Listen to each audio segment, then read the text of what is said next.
Welcome to the Nebraska Hawk's Nest. These guys are brave. They're Hawkeyes, living in enemy territory.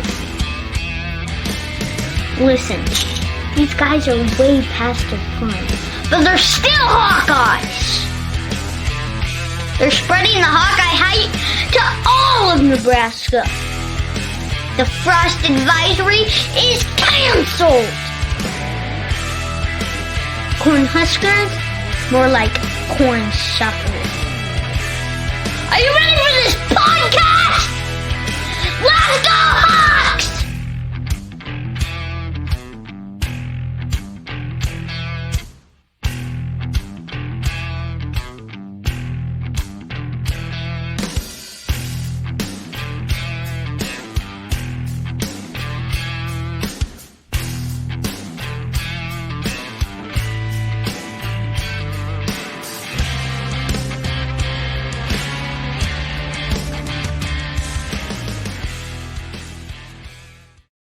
All right, welcome back to Nebraska Hawk's Nest.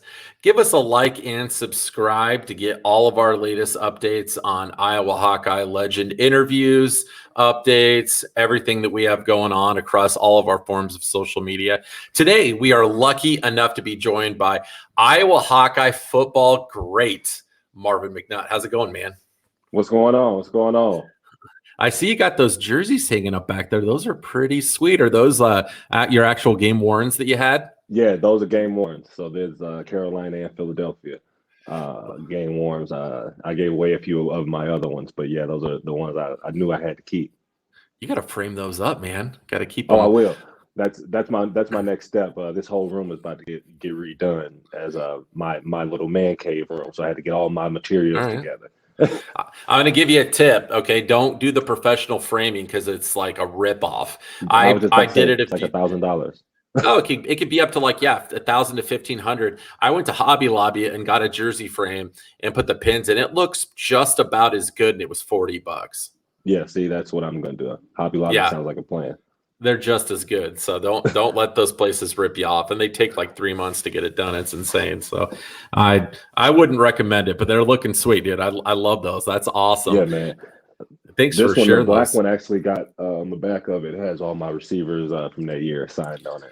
So we got Steve Smith, Brandon LaFell, Ted Ginn, Tavares King, and then a couple of my other guys. I think Greg Olson have been on there as well. So you're gonna have to frame that, like flip it around to the backside. Then. Yeah, that's gonna be the back. That's gonna be the back show. Okay. Very, very cool. We want to start out usually at the beginning, but really want to talk to you about what you're up to now, what you're doing for work, and within the last few years, Liam, you got married, had some kids, growing the family. Tell us about what you're up to professionally and how the family's doing. Yeah, man, we're doing good. We're here in Iowa, so I got 4 of them. And for work and everything right now, I'm the sports director at the YMCA here in Cedar Rapids. So really Lynn County, because you got the Cedar Rapids, Marion, and the Stony Point YMCA that I kind of handle all sports from youth and adult, making sure everything's taken care of. And then that I sounds also fun. do my own. It's kind of fun when you start talking about the many people you have to deal with, but it is fun, as in you get to be the creator for most of these people's entertainment. And I mean, if you know my family, I can come up with a game for almost anything. So that, but then also I do some training, my own stuff, where I individualize personal workouts for high school, college, and elementary school athletes, middle school too. So really athletes looking to basically further their goals, whether it be basketball, baseball, football, etc. Okay. Now, I hope this doesn't agitate you, okay? Because I want to give you we want to be completely transparent here, okay? Yeah. As a group, we occasionally, like former Hawkeye grades, you'll be like, wow, like, he's got a gorgeous wife. Wow, like his wife's smoking hot. Marvin McNutt's wife has been voted as the most attractive wife out of all the former Hawkeyes to ever play. Yes. Where everybody was like, holy shit. Like wow, man. Like she's an upgrade for any guy that would be able to like find her. How did you meet her? All right, so I met her actually Keenan Davis. So just for you guys to know, she's out there. He was actually dating her sister. So there's another one out Okay. there. Oh, is she single? And she's single at this moment. Okay. And funny was that Keenan and her were dating, and he showed me pictures. Like, oh man, I think I saw her in person first actually, and he goes, "Hey, she has a sister," and I go, "Show her to me." and as soon as he showed it to me, I go, "Yeah, that's my future wife right there." Seriously, and funny, your like she was, shot. yeah, he called her up. Next thing you know, he called Jenna up, which is the sister, and she was at her sister's house while we were in camp. So this is like right before our senior year, and I ended up just telling her like, "Hey, tell her sister I said goodnight." And she's like, "What?" It's like, "Yeah, just do it, right?" All right. And sure enough, he did. And she's like, "Oh my god," because she's a couple years older than I am. She's like, "Oh my god, he's crazy." She shut me down, and sure enough, I kept fighting it in, and she couldn't say nothing long. All the girls that are worth it for some reason seem to have resistance in the beginning. That's Yeah, how it always is, because they know for sure. they're beautiful, and so like they probably get guys coming at them constantly, and they're like, Yep. yeah, they get that wall up. But so you need to know. I want to give you the full scope. George Kittle's wife was like up there, and Yeah. then Matt Vandenberg's wife Yeah. was there too, and then you were the winner. So Yes. Yes. you were number Yes. one. So we're gonna have to send you a prize for that or something. Yeah. At least let her know. Yeah, you at least got to send her something. I got to give her something for that. Like she should know that. we like followed you on social media over the years and stuff like that, and we do research, and the guys were like, "Son of a bitch, wow, like she is pretty." That's why good man, Marvin. Walk in the room, I'm like, "Get out of here, go away from me, girl." That's why I said he's like one of the best wide receivers in Iowa history. He's gonna have a great catch. Yeah, got to. Boom. Best catch. Yeah. Oh man. Okay, I want to ask you about your recruiting process coming out of high school. Now, you were recruited as a dual threat quarterback for those that don't know.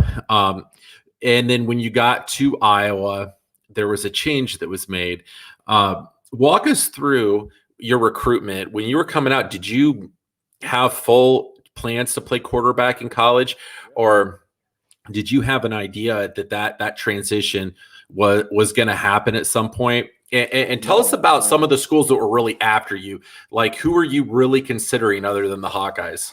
Yeah, so when I came out, I was, and then kind of starting off, I only played football for 2 years in high school. So my whole life, I really played baseball and basketball. And so when I was in PE class one day, my high school football coach was a PE teacher, and he saw me throwing a football through the uprights multiple times. He saw me just killing all the kids in football. And he looked at me and was like, "Okay, why are you not playing?" And, I'm in the middle of baseball season. He tells the JV baseball coach, I'm not even knowing any of this. JV baseball coach is also the varsity offensive coordinator and the JV football coach. He comes in with the football at baseball practice, and it's like, "Hey, you're going to throw a couple routes to a few of my guys," which at the time didn't even know. There were one of my guys played second base. He ended up going to Tulsa. Okay. He was a slot receiver, and then another outfielder that was on JV team as well was another receiver, and then the center fielder was the starting receiver. And the center fielder, he got drafted in baseball because of his 60, and then the other guy, he was up there getting recruited for baseball too. So I'm thinking, okay, the other guy was a track star, the center, and he ran. I mean, he was just as fast. I mean, if you remember Paul Cheney, him and Paul Cheney raced and outbeat each other in track. So these were the athletes that I had on my football team as my receivers, and he threw them out there, and I threw a couple. I had a friend that passed during that summer, and he was a guy that used to tell me all the time, like, "Marv, you got to go out and play football, right? Like, you got to do this." I ended up going, yeah. I told my mom, like, "Hey, I'm going out to play football." Sure enough, and I mean, my first touchdown was at receiver on varsity. Okay. But that was like my sophomore year. It was just a fade route. I went up, caught it. I mean, they knew I could play basketball, and I ended up later that season throwing for 314 yards in my sophomore season, in game of my sophomore year.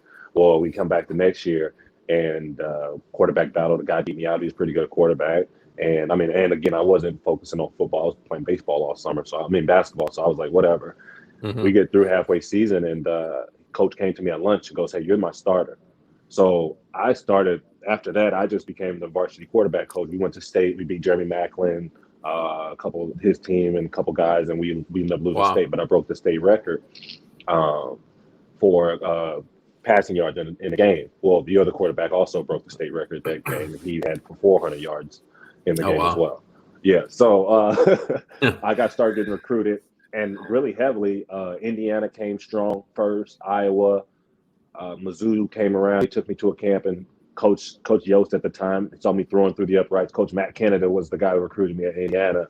Heavily.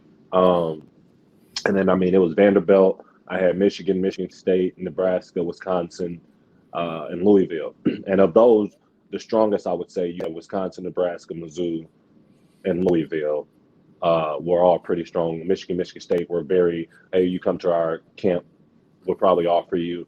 I had some schools saying, like UCLA, they came and like, hey, we would offer you. We already offered our quarterback, but he could come. We could offer him as a receiver because they knew my athleticism from basketball.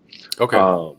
And so it was one of those things that my coach goes, yeah, why would he go to your school when he's got all these other schools playing football? Well, we get down, playing quarterback. We get down to like a summer camp.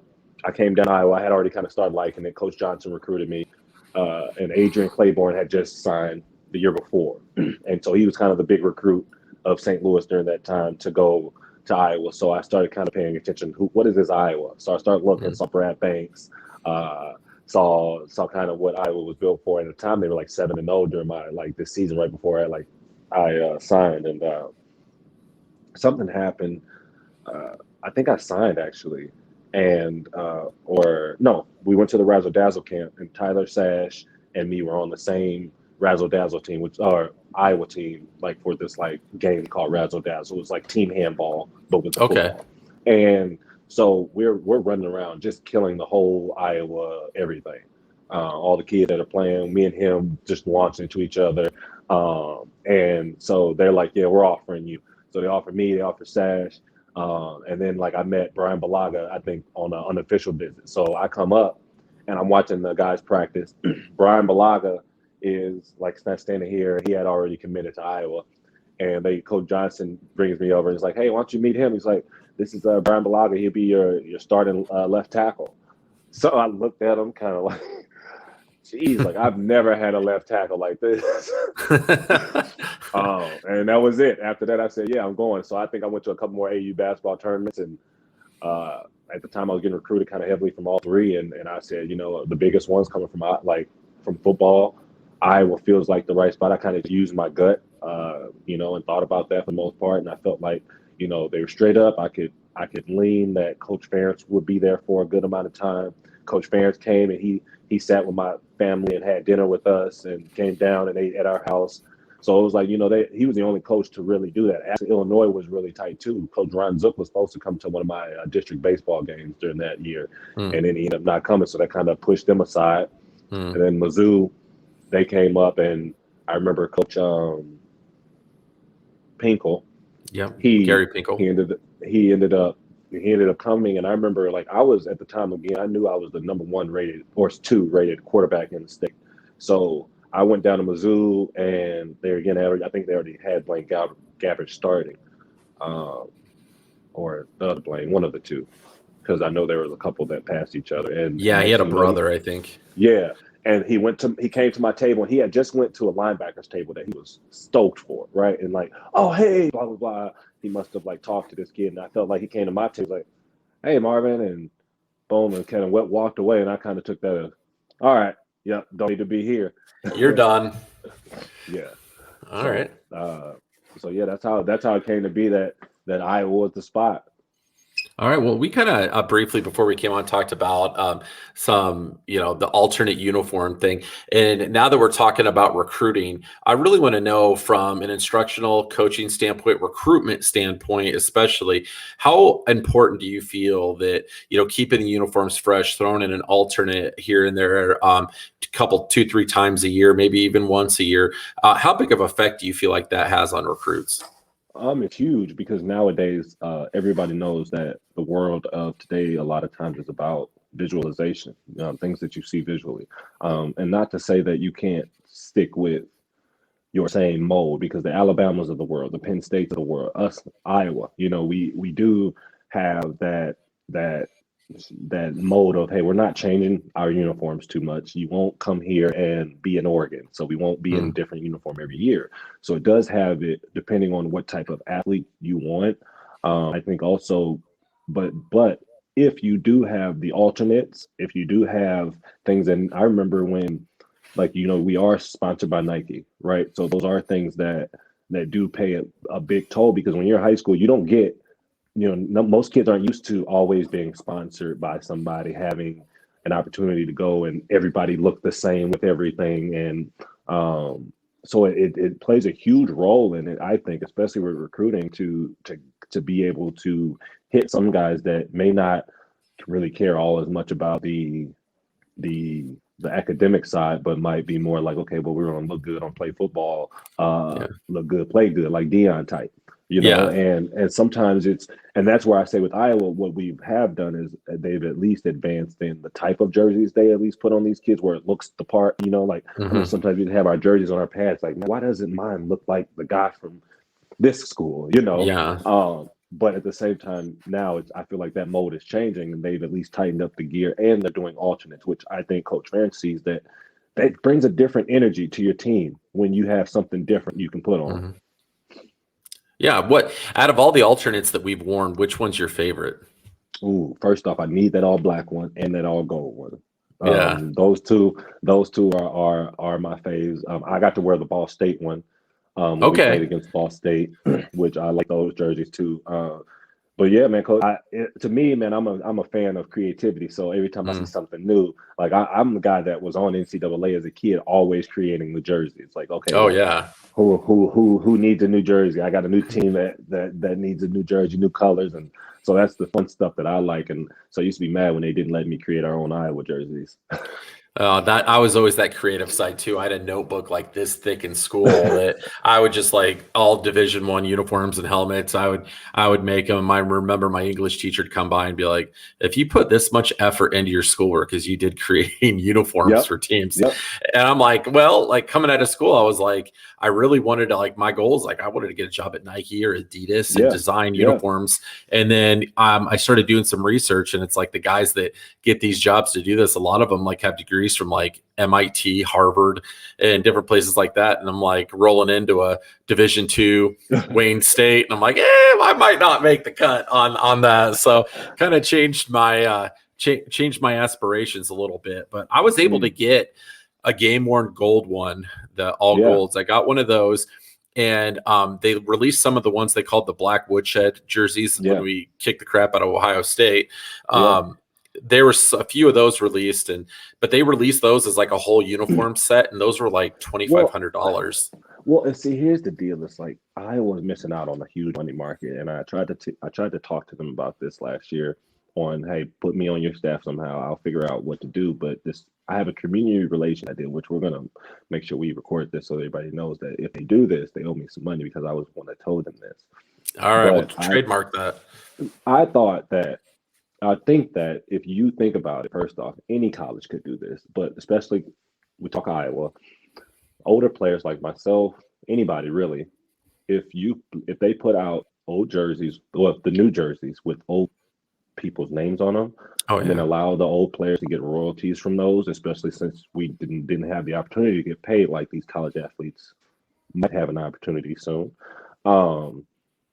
I think that would be a huge benefit, because I think about a lot of people always tell me, oh, Marvin McNutt, I wish I had blah, blah, blah, this new jersey, but I wish I had it with just 7 on it that says McNutt. Oh, right? Instead of, that would be cool. And I think it's also a way too where you're not also trying to put money into the college kids' hands right now either, right? Where we're not breaking any rules. We've all graduated. But plus, I think too, you look at multiple athletes or college players that say they struggled after university, or guys, for instance, that maybe didn't go pro and win the big staff. Now you get basically a opportunity to say, hey, here's some extra money you can just make from putting this out on the internet. The Tim DeWights of the world, Kevin Caspers, Yeah. Well, it's been done in a certain way, so it can be done. They've released like legacy uniforms over the year with like a Dallas Clark name on the back and a Chad Greenway. So they haven't done very many of them, but that's a really cool, innovative idea that, Because the thing is, it's being done on the black market right now, whether they like it or not. And there's these sites, or over in China where you can get things like that made, shipped over to you, and they could really take that power out of their hands and capitalize on that revenue. And I think that's an awesome idea.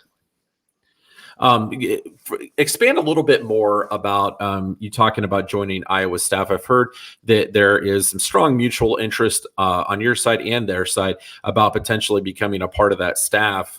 What's that looking like right now, and how are those conversations going, if you don't mind us asking? As of right now, I've just told them that I would like to be a consultant or figure out any way to get on, whatever that looks like, just because I want to kind of get back to the program.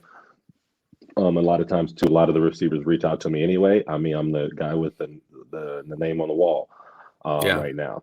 And so with that, I mean, it just comes with, I didn't play long enough and I'm still training. I'm still kind of close to the area. So it's for me, it's an easy decision to help, being that I support and want to, and I will do as much as I possibly can. So right now the talks are just going. I told them, I knew they kind of still have some new guys that you're bringing up and putting on the staff and getting used to the Hawkeye way again. So I just kind of backed off on conversation, but I was talking to Coach O'Keefe about possibly seeing what I can do to just get down there as much as possible.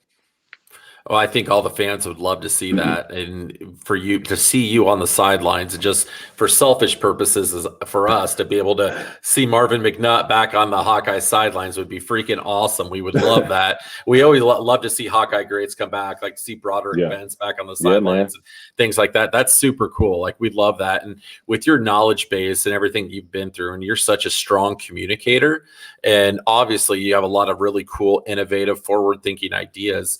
That would be something that, as an Iowa program, love our football program. It's amazing. One of the best in the country. But being innovative and forward-thinking maybe isn't our strong suit. And something like that. And it is like with strength and conditioning and things like that. But when it comes to marketing style, things like that, like you said, we're very much traditional. And a lot of people love that. And there's not really anything wrong with that. So it's no knock on the program at all. But, a mind like yours there, along with your credibility for what you've accomplished, would be huge.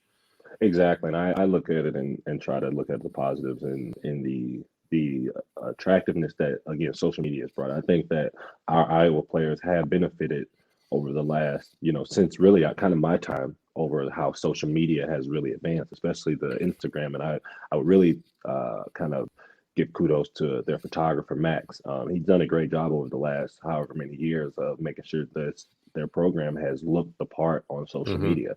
I remember when we kind of coming up, social media was looked at as kind of it could be a bad thing. And it can be in some aspects, but at the same time, I think the positives and the amount of almost impressions you get from seeing this athlete make this catch. I mean, I think about it, me and DJ K, and all the different catches, and Tony and all of us, we talk sometimes about like, hey, like, man, these catches that we used to make, man, if we had Instagram back in the day, like our Instagram would be crazy. You going up over someone in the end zone with your famous, catches over guys. It was the craziest thing. We were talking about that too. With your fades in like the corner of the end zone, it was like you always just got just enough over the guy that it was like so seamless and perfect. It's like, well, what's funny is Keenan used to talk about that all the time. They used to get mad in practice, and still now he's like, no, like we were talking about it. He's like, Marvin used to always like not even really jump, not have to do whatever he would just be right over everybody, like just enough, and always like come down with it. It's like, but that would be more of the, and that's where I tell people all the time, that's more of the basketball. That's more of the, tracking the ball in from baseball. I love playing center first off, you know what I mean? So, so knowing, okay, like, hey, where I need to be, my athleticism versus yours, how big my body is. Like, I know, like, okay, if I tap you right here at this moment, you won't be able to get this. It was, the crazy part was like your timing and your placement was so much better than the defender that was always on you. It wasn't like you said, like a Megatron type of player or, Randy Moss flying, it was just like you were at the right place at the right time and you just played it like a more intelligent player. than a lot of guys. And that, again, is wonderful knowledge to pass on to Iowa receivers because, we're typically not pulling in that 4 or 5 star guy, and that type of timing and, ability would be awesome to be able to pass down to them. Wanted to ask you too about a good friend of yours, been on our show before, Ricky Stanzi. Yeah. Old Richard. We talked with him for quite a while. He had a lot of great things to say about you. Tell us about your guys' relationship. And you guys really seem to have a great chemistry on the field, played really well together. And he, of course, being the guy he is, gave all the kudos to you for a lot of your big plays. Like, if Marvin wouldn't have done this, it just wouldn't have happened. I was lucky he was so good. Let us know about that relationship, because he seems like he is just an awesome dude. That's Rick for you. First off, he's going to give everybody else the credit because nobody, as much as we talk about him, he was pick 6 Rick for probably every first quarter. That's what we told him too. We talked about that. But after that, once he got that out of the system, and once you felt that he was ready, Rick is better than any quarterback you probably have ever seen. I always tell people that if you talk about a quarterback that you won in the last 3 quarters of the game, you're putting Rick Stanzi's name up there with Tom Brady, and that's real life. Because to me, I feel like Rick didn't get the pub as much, and just like Tom Brady, they won in college, right? Like, there wasn't too much that people didn't like. You put the ball in the right spots, and they didn't get drafted probably where they should have based off of that. And to me, that goes on because they don't have the crazy arm or the body that looks the part, or and different things. I don't think they look at winning enough for quarterbacks in college going to the next level. Now I think they kind of do a little bit more of it. With the bigger programs like the Clemsons and Alabamas. But again, I look at a lot of times the Big Ten quarterbacks, they don't always get the love that all these, the SEC schools get or the ACC schools get, that, hey, we got this quarterback that's dominant. Now, Justin Fields should change that this year. And not to say that Ohio State is the exception, really, to be honest. But and I go back to Rick and say, man, in the fourth quarter, I first off would always want Rick on my team as my quarterback coming into that huddle. First off, his attitude in there. Secondly, that it don't matter where you're at. If you're supposed to be read, Rick's trying to come to you, right? And and he also, and that was the thing, man. Rick, like I said, we made plays for him, but that was because he trusted us, right? Like, you trust me, I'm gonna trust you, right? Like, I expect that same kind of relationship, man. And those are the things that make great teammates, make great captains. That's why Rick is one, and forever will be remembered by Hawkeye fans, because he did show up when he needed to, right? I mean, Rick had to take over in the worst year that we had. In 07, and then start changing things in 08, and having to fight battle with Jake Christensen for who's the starter, which, after that, when Rick took it over, it was like, okay, now we're rolling. Now this thing is fluid. And so I tell people, the same people, give Spencer Petras a little bit. Petras, how do you say it? Is it Petras or Petras? I've heard it both. I think it's Petras, but I've heard Petras too. I'm the same boat as you. Like, I've heard it both ways. Yeah. So, and again, so that's where I look at it and go, that's why to me, people got to give him more grace. This is his first year, and no quarterback ever in the history of Iowa in their first year had to face Northwestern first with 2 good linebackers that were coached by Pat Fitzgerald. Now, after that, we can all say, okay, Petras, it's time for you to tighten up, because you played a pretty good defense, and but again, he was pretty solid game manager. Now this year is where he takes off, I think, if he becomes a guy that says, okay, I'm not focusing in on one spot in the field, that right middle side that he likes to throw the all-go on to his tight end. And I'm not focusing on 1 or 2 guys. If he can, when he decides and understands more about his read, I think this year he will be way more successful.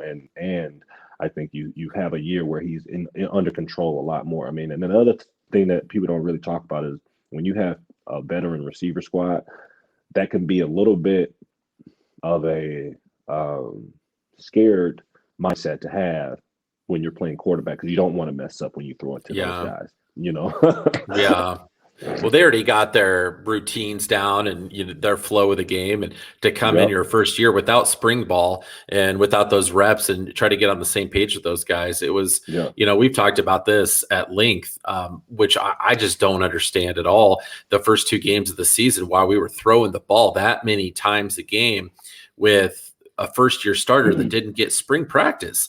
Like, we were throwing the ball 45 to 50 times a game. Like, we don't do that. That's not our style of football. It's balance. No. And we run the ball to set up the pass. And do you have any idea? Because it seemed like after the second game, we lost both those games by, I think, a combined 6-7 points, which were, we should have been in the Big Ten championship. We were better than that Northwestern team. And it was very evident, which it was frustrating that we just didn't make it there.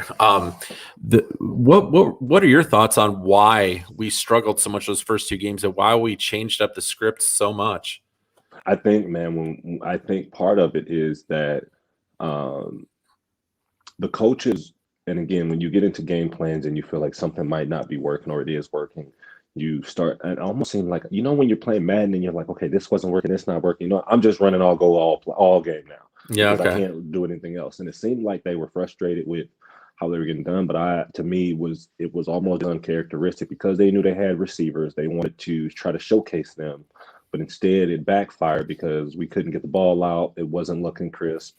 And again, I think too, I also would challenge the guys that they were practicing against. Okay, like I remember Brandon Smith sent me some video of his practice tape, and I was thinking to myself, you're not going to get better when DBs aren't finishing the right way. Yes, it's the week of practice this week, but you still got to practice with the intent to get better every day.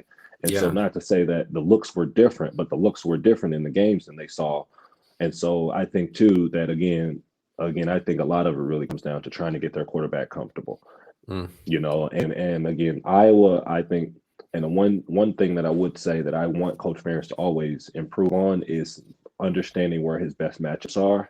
I don't feel like we understand that as an offense. I think they understand that as an offensive line. I don't think we understand that with our skill players, or who's the hot guy, who's the guy that needs to rock in their hand right now. And and so those are the moments that I say, I want to be around so I can help get, okay, wait, why are we stopping giving Tyler Goodson the ball right now? Yeah. Like at the end of the day, when he's one-on-one with anybody in the world, he's winning.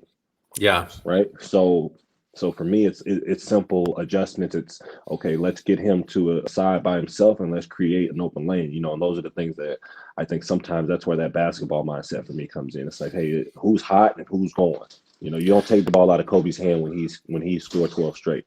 No. And you brought up some extremely valid points and things that we've all said a million times. Like, that's kind of the running joke is, if it works, then we stop doing it.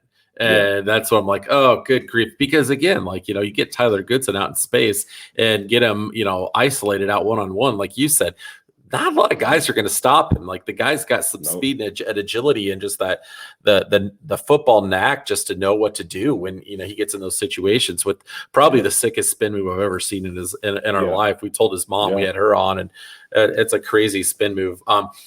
What are your thoughts on, from being a former player, being still fairly close to the program, with the succession plan with Kirk at someday, going to retire? We don't know when. Doesn't look like it's anytime soon. Looking like he's going to be around there for quite a while. I mean, he seems to be consistently, getting stronger and more consistent in his role as time goes on.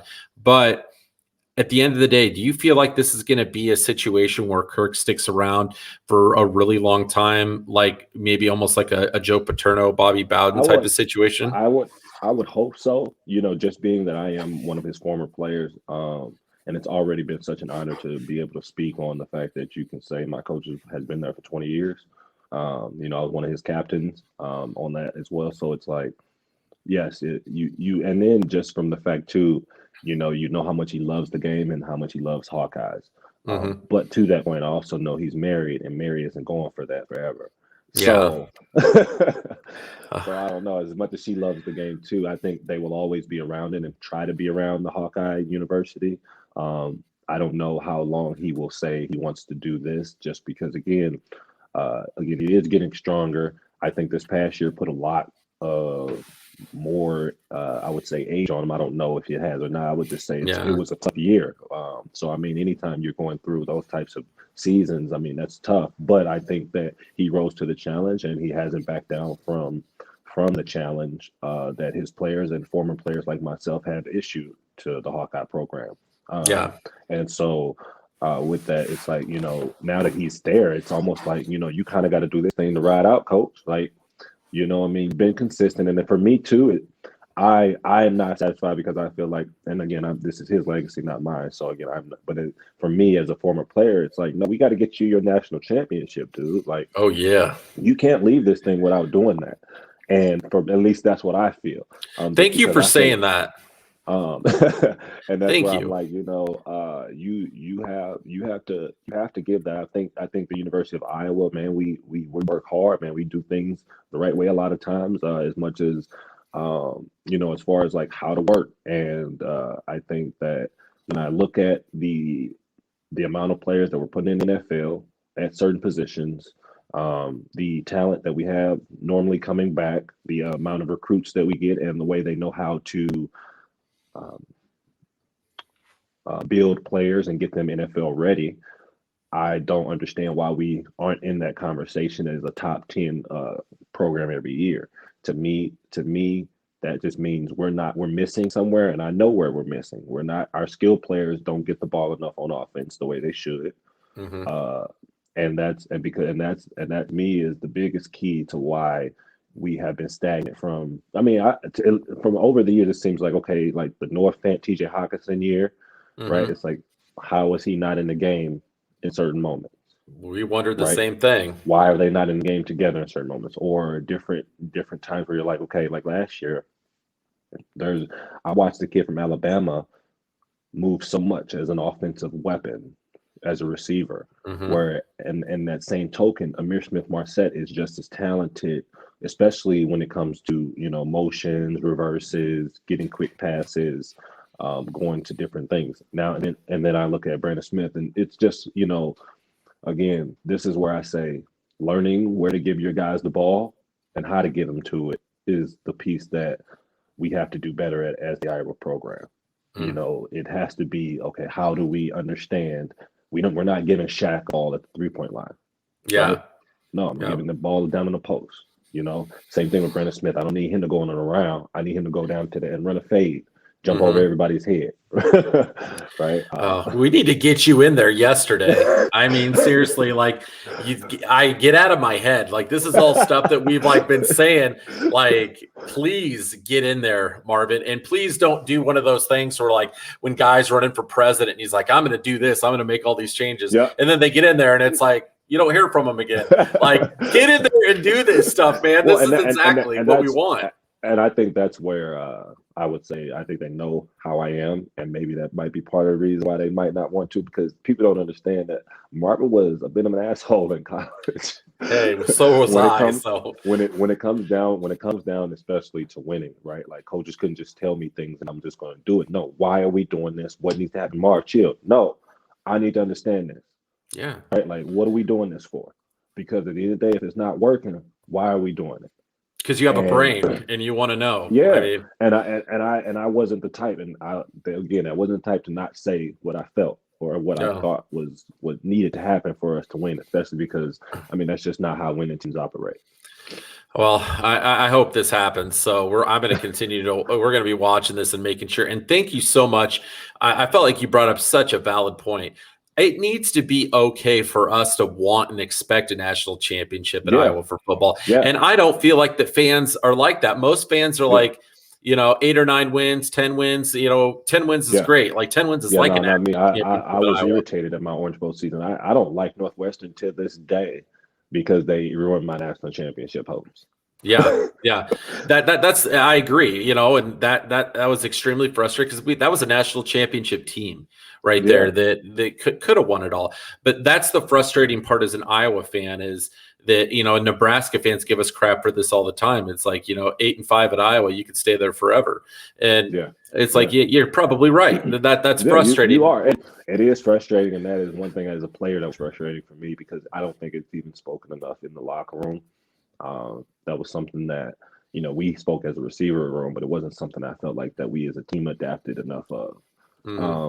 And it was something that I've never been on a team that didn't talk about how we are the best and how we are winning championships, right? And so, and then because I feel like if that's the goal, and if you normally try to reach that goal, anything shorter will be right underneath it if you really are going after that one, right? Like if you reach up for the moons, if you don't get there, you're gonna be by the stars. Yeah. And that's, you get the feedback, as a fan and everything else, that if you are expecting greatness in that top tier, you're looked at like you're an idiot. Like, oh, go root for somebody else then, because you're expecting that. It's like, no, like we should expect this out of our program. And if we don't make it, we'll still support them, still have their back, and still cheer them on, because they're going to be our team no matter what. But what's wrong with expecting and wanting a national championship? Because we're talking about it, right? It's not a secret code. Right. It's not something that if we don't talk about, it's going to come. No, we have to talk about it so that it will be here, so that it is reachable. Yeah. And that we're not playing in the Big Ten championship at least 2 to 3 out of every 5 years is insane. Like we should be in that game. And this is what I also say for me, yes, because again, as a player, I felt like we always had those teams, right? I don't care who's my team. If we're out here, we have enough that we can win with. And I think that, again, not to say again, Coach Ferentz's legacy will live on regardless of a national championship or not. Yeah. And it's just for me as his former player, I want him to have that underneath his name. I want Iowa to have that underneath their program history, and not back when Niall Kinnick and those guys did it. Back today to now. Yeah, it'd be nice to get somebody else's name up on that press box, because they haven't added anyone new in a long time. Well, and partly for me is the idea that I look at the Alabamas, the Clemsons, and again, we don't get the 4 or 5 stars every year, right? But by the time most of our seniors are juniors or seniors, they are 4 and 5 stars in the mind, right? Or in the body, right? They go to the NFL and compete with these guys just like everybody else. So that's why, to me, it's just a matter of changing how we decide what we're going to be and start going after that. And, like you said, it's the approach, because a lot of these guys that we do go after are great character, strong kids that are in multiple sports, good students, good people. But even from hearing assistant coaches talk and other coaches talk, we're not putting in the effort for those 4 or 5 star guys because we're not expecting to get them. And that to me is ridiculous, because Iowa every year is playing against the best programs in the nation. Iowa every year is putting guys in the NFL. To me, if you are a DN, if you are an offensive tackle, tight end, linebacker, corner, safety, almost every position besides wide receiver and running back right now is in the league, and that's about to change. I mean, we should have 2 receivers put in there in this next draft. Yeah. Hopefully at least one will get drafted, I'm pretty sure. And the other, he should have been drafted. He didn't have the number, so I don't know how they're going to look at his seasons. And then on top of it, now you got a running back that, to me, should win the Doak Walker Award or should be top 2, right? Maybe even the Heisman. I mean, for me, the way we run the ball, the way and then especially watching last year how creative Coach Ferentz got with the running game. There's no reason that Tyler Goodson shouldn't be up there. But then on top of that, I think our offense should explode this year with the options that we should have. Yeah.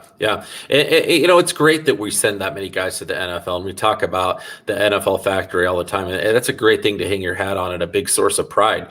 But if we're not getting championships out of that, what does it really matter at the end of the day? Yeah. And that's, a big frustration is, I was an NFL factory. That's awesome. Like that's cool. We're sending tons of guys to the league, but how many championships do we have to show for it? Like not many. And we haven't had one since 2004. Right, and we definitely, especially, have to have these Big Ten ones, right? Like my thing is, that's the thing. It's like we're slipping away too many times, or at least be in that championship game every year, to where we're like, okay, like every other year we should be there. Well, you look at this year, like if you watch that game, we could have beat Ohio State. Like they came in flat. Northwestern was with them the whole game. I didn't want to say it. I felt like, And then again, at that time, I was rolling. Again, we normally start picking up our season late in the season anyway. Yeah. And that's where I said, what sucks is he got Northwestern his first game, and that sucks. Being that they had two really good linebackers too, right? Yeah. But again, we didn't have our linebackers either, and we missed two big ones that would have, I think, changed the dynamic of that game tremendously. Yeah, Northwestern always gives us damn fits. Like we'll blow them out one year, then the next year they beat us 14-11, like something every single year. What is it about those guys that we struggle with so much? It's that damn purple. That purple, and then their ugly grass. Yeah, that grass is super weird. There's like a hump in the field. I hate Northwestern's field. They keep the grass long too, don't they? The new facility is really nice. It looks nice. That new facility is amazing. But yeah, no, they keep it long. And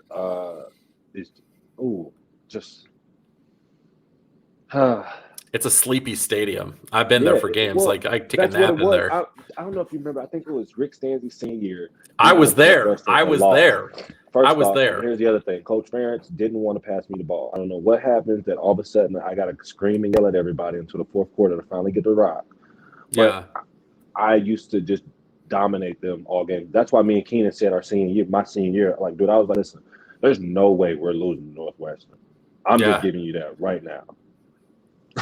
Oh, well, I mean, they do have the coolest practice facility in the country, but that field that they play their home games in is not very impressive. It's like a high school field. Yeah, they need to start fresh. That thing's a dump. Yeah. I've been there multiple times. Like as a fan, you go to a Northwestern game and it's like, I want to hit the Northwestern bars. I want to experience the stadium. And you get there. There's no Northwestern bars at all. The stadium sucks. And it's like there's hardly any fans there. And it just as a fan, it's a very forgettable experience. Moving on to something more positive, we need to talk about your favorite or our favorite play, the one you're most famous for, what we call the McNutt slant. I can't freaking talk right now. Jeez, man. The McNutt slant. Jeez. I'm going to have to censor that one out. I think I said a bad word there. I remember when that moment happened that, I had a buddy of mine that called. He goes, "Oh, McNutt slant in the end zone. It's going to happen. It's going to happen." Just, right before. Hey, I know. And he still talks about it every day. We watch a game. Like, remember when I called that? He had a Marvin McNutt jersey on, like you were his guy. And he called it. And he had my jersey on at the time. That's awesome. He did. He wore that. He still wears it to this day. And he called that, and he's still, even like I talked to him a few days ago. I'm like, I'm going to be interviewing Marvin. He goes, please tell him. And I called that he was going to do that before he did it. And I'm like, you really did. Like I can remember that. Like I told Ricky when we talked to him, like we broke some items in the house after that play happened, going nuts and beer spraying all over the house and everyone going crazy. Walk us through that play, because we had multiple shots at the end zone there. Yes. And, it was starting to get a little worrisome.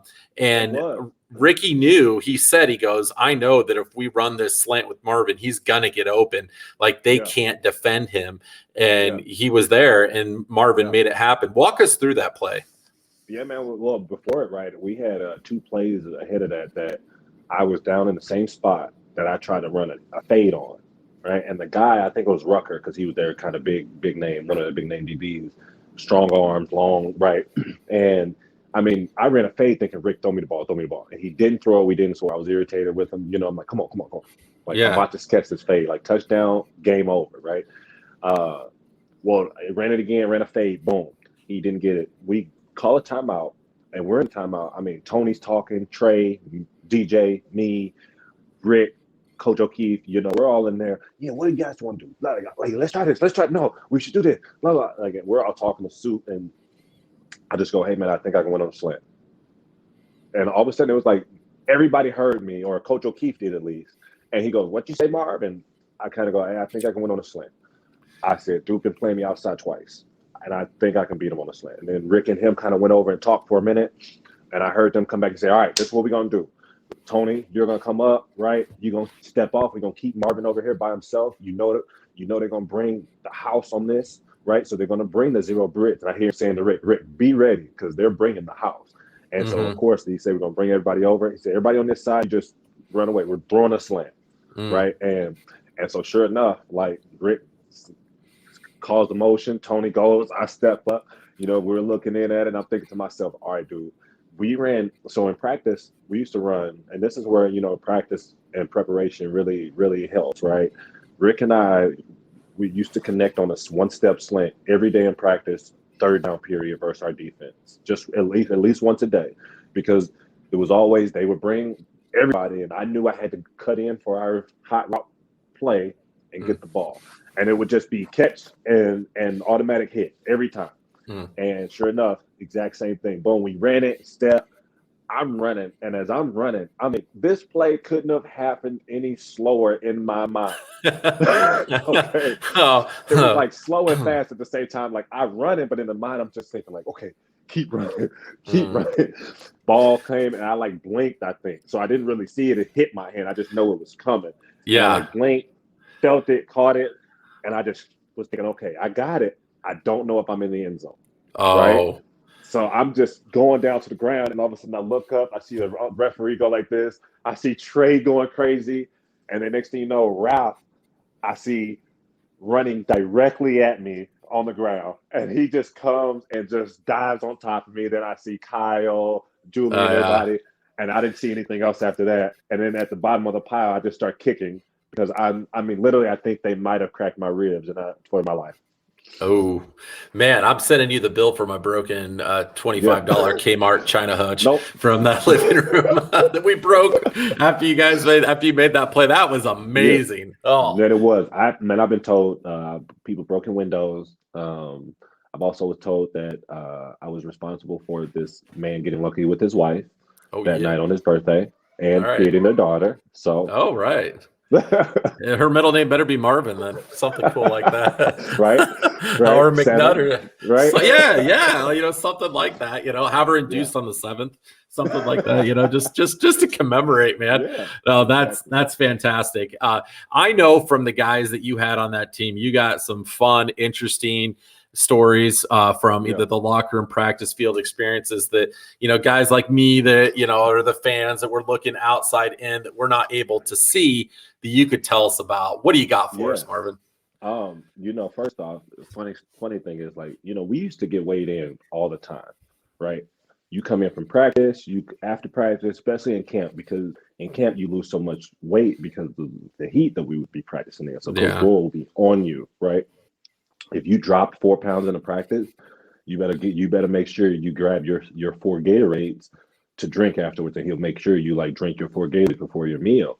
And so some guys would know they dropped in practice, so they would go weigh themselves on another a scale first before coming in, and then go back to the weight with water bottles in their compression pants so that they would make sure they would be weight.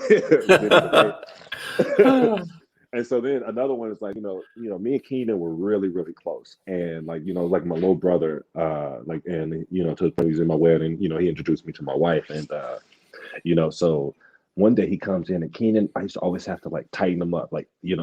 Keenan he was just a young, goofy dude, didn't really care about too much at the time. Mm-hmm. And he comes in, and all of a sudden I'm looking at his hair. And I just look, and he goes, "Mark, what's wrong?" I go, "Okay, dude, who cut your hair?" He goes, "Mark, stop. What you mean?" And he just starts covering up his head like this. And all of a sudden, I didn't say anything. I just kind of let P. Chain come in. I said, "Pete, look at KD here. Look at KD here." He comes up and look, KD. So he goes start going. He went, "What?" He said, "Man," he said, "I cut my hair, and Wyatt and Dakota told me that it was fine." Keenan had a patch here that was this long. He had one over here. Oh man, he came in with patches all over his head from not cutting his hair.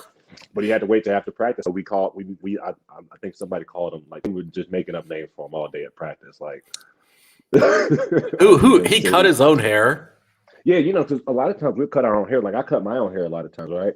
But okay. What you can do is when you cut a lot of times, hey, I'm hitting this spot. I got this one. Boom. I'm pushing it over, and you use a mirror. Well, he forgot that he had a back. and that there's pieces to his head up here that he didn't like. You gotta learn how to do this thing. No, I'm not talented enough to ever do that. But yeah, geez, that's hilarious, man. I remember I tried to cut my own hair. I tried to shave my own head because in basketball in high school, all the guys on the team were like, "Hey, we're buzzing our head, like we're all gonna do this together." I'm like, "All right, whatever." I'm not crazy about it. Well, I tried to do it, and apparently the buzzer I had was not very high quality, and I looked like I stuck my head in a weed whacker, and I had to go to the local Great Clips with like a beanie on my head because I looked like I stuck my head in like a blender. It was not a good turnout. I did that in high school. It's the worst. Oh, jeez, I leave it. I let my wife cut my hair now because it's free and it looks a hell of a lot better than it did whenever I would do there it. You go. There you go. How did things go on with the Cedar Rapids Titans? You had a little bit of a stint with them coaching and on the front office. It was definitely a learning experience. I loved every one of my players, man. It was one of those things that, you realize that different leagues are built differently. It was a challenge, but at the same time, it was fun, man. You got a lot of players that improved themselves, moved on to other teams, but then also moved to different leagues. And but man, we had fun with my group, man. Those guys, they worked hard, man. And one thing is the connections, right? You connect to each player of different ways, right? And you really learn, like, man, so many people come from so many different places, but when they have one goal, man, and one mission, it's awesome. Want to tell us before we let you go about who was the most intense, just entertaining, charismatic guy that you were able to play with? And if you can't name one, one or two guys that you're just like, man, that guy was a machine. He was a beast. He was just next level intensity, and a guy that just really had the respect from everyone in the locker room. Man,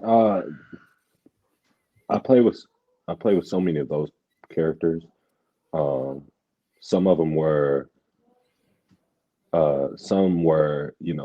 linemen, like an offensive lineman. Man, I've played with Hall of Fame guys. I played with guys on my own Hawkeye football team. Like, that was the difference, man. We went to Iowa, man. We all had a mission, so the guys like Pat Anger, Adrian Claiborne, the guys that led us, Mike Daniels, and really our whole squad, we pushed each other every day. And then you get to the league and, I played with Steve Smith. I played with Jason Peters and Jake Savant, guys that I really loved their work ethic, Jericho Cottrey, but also, when I just look at guys that brought it every day, to me, man, one of the biggest people that I really look up to in that aspect was Thomas Davis and Luke Kuechly. Man, those guys together in Carolina, man, they took work to another level. And the way they worked at practice, the way they moved around the field, took everything from their nutrition to their studying habits. You see why guys are bound for the NFL Hall of Fame.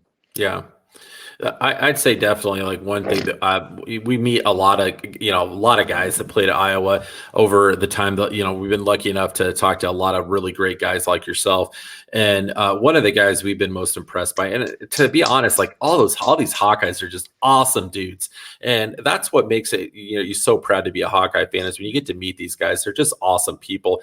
But Pat Anger has been one of the most genuine, real guys that, like, we interacted with, and he legit, like, gives you the approach that, like, you're one of his buddies that you grew up with down the street. And the guy played in the NFL and one of the greatest Hawkeyes of all time, and I still text with him and talk to him periodically. And I feel like I've been friends with the guy for years, and he doesn't need to be like that, and he's that genuine and that cool. That just blows me away. Yeah, and that's where you're going to get, man. And honestly, that was the mode of our team, man. I will honestly say, they used to always talk about the Hawkeye group. The older guys will come back and talk about, different things. And there is something different than the guys that, you do go to work with, that you do put in this effort for, that you fight with and sweat, blood, tears. This Hawkeye community is different. And you guys like the Pat Angers of the world, that put so much time into other people, as well as, just guys that are really quiet. But man, when that football and we're inside those lines, man, you build so much more respect from other people.